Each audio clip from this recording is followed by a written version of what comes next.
जो आपको पढ़ाया जा रहा है वो चैप्टर 8 पढ़ाया जा रहा है, जिसमें अशोका के बारे में बताया गया। अशोका का हमें बताया सारनाथ का स्तंभ जो हमें सिक्कों पे मिलता है, ये है बेसिकली।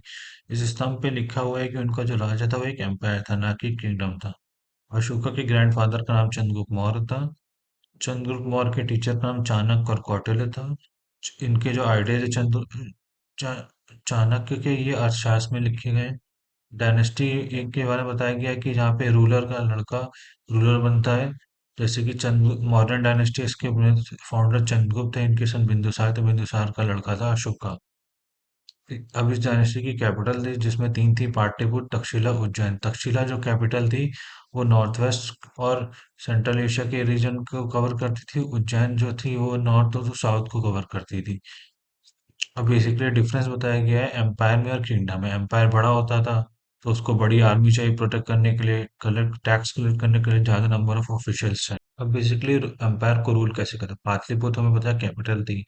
यहाँ पे राजा बैठता था तो यहाँ ऑफिशियल्स भेजे जाते कलेक्ट करने के टैक्स। ऑफिशियल्स कोई बेईमानी ना करे इसके लिए यहाँ पे स्पाइस भी एग्जिस्टेंस में थे। उनकी जो प्रोविंशियल कैपिटल थी वो तक्षशिला और उज्जैन थी।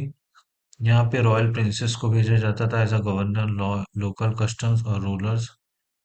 और बेसिकली इसके आगे जो देखिए जो आता है वो आता है मौर्य जो थे रोड रिवर और इम्पोर्टेंट थी। तो बेसिकली जो इसके अलावा जो एरिया था वहाँ पे रोड रिवर जो इम्पोर्टेंट है उसको कंसिडर करा जाता था। अर्थशास्त्र में लिखा है नॉर्थ वेस्ट में से ब्लैंकेट आते थे, साउथ इंडिया से गोल्ड और प्रीशियस स्टोन आते थे। अब फॉरेस्टेड एरिया के से क्या आता था, फॉरेस्टेड एरिया से जो लोग थे उनको एलिफेंट्स, टिम्बर, हनी, वैक्स देना पड़ता मॉडर्न ऑफिशियल्स को। बेसिकली देखिए पाटलिपुत्र का कैसे डिस्क्रिप्शन है। मेगास्थनीज एक दो बेसिकली विजिटर थे, फॉरेन ट्रैवलर थे, जिस समय आए थे उस समय चंद्रगुप्त रूल कर रहे थे और उन्हें भेजा था सेलेसियस निकेटर ने। मेगास्थनीज ने थोड़ा प्रिंस के बारे में बताया कि कैसे आते थे, कैसे उनकी सेलिब्रेशन करी जाती थी। यानी कि इसके बाद पाटलिपुत्र के बारे में बताया कि यहाँ पे 570 टावर्स थे, 64 गेट्स थे, 2 से 3 मंजिला घर हुआ करते थे जिसे वुडन मड से बनाया जाता था। अब बेसिकली अशोका के बारे में बताया कि सबसे फेमस अशोक रूलर थे वो अशोका थे। वो पहले ऐसे रूलर थे जिन्होंने अपने जो मैसेज थे वो इंस्क्रिप्शन पे लिखाए थे। लैंग्वेज प्राकृत थी और स्क्रिप्ट ब्राह्मी थी। बेसिकली देखिए अब कलिंगा वॉर के बारे में बताया गया है, ये बेसिकली हुआ था और उसे को कैप्चर करने के लिए।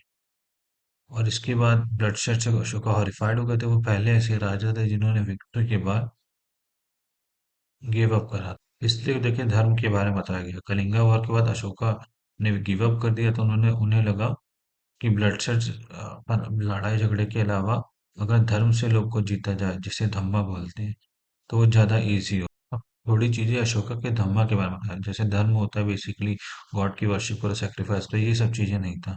बेसिकली अशोका को क्या लगा कि जो लोग हैं वो उसके बच्चे हैं, उसकी प्रजा, और उनको उसकी ड्यूटी बनती है कि वो अपने बच्चों को इंस्ट्रक्ट करे। सर्टेन प्रॉब्लम्स थी, इन प्रॉब्लम को सॉल्व करने के लिए धर्म को फैलाने के धम्मा महामत्ता बनाया गया।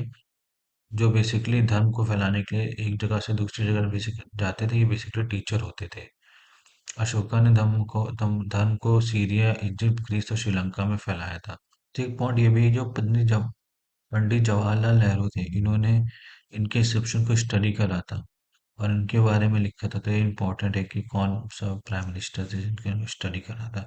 बेसिकली ये कुछ स्क्रिप्ट है, ब्राह्मी का है, देवनागरी का है, बंगाली का है, मलयालम का है, तमिल का, और उनके basically great wall of China के लिए बताया गया। Great wall of China basically क्यों बनाए गए थे, नॉर्थ फ्रंटियर पे बनाए गए थे पेस्टोरल पीपल से प्रोटेक्ट करने के लिए। ये बेसिकली 2000 साल पहले बनाई गई थी और इसकी जो लेंथ थी 6400 किलोमीटर थी। ब्रिक्स से बनाई गई थी। वॉच टावर बनाए गए थे 100 से 200 मीटर।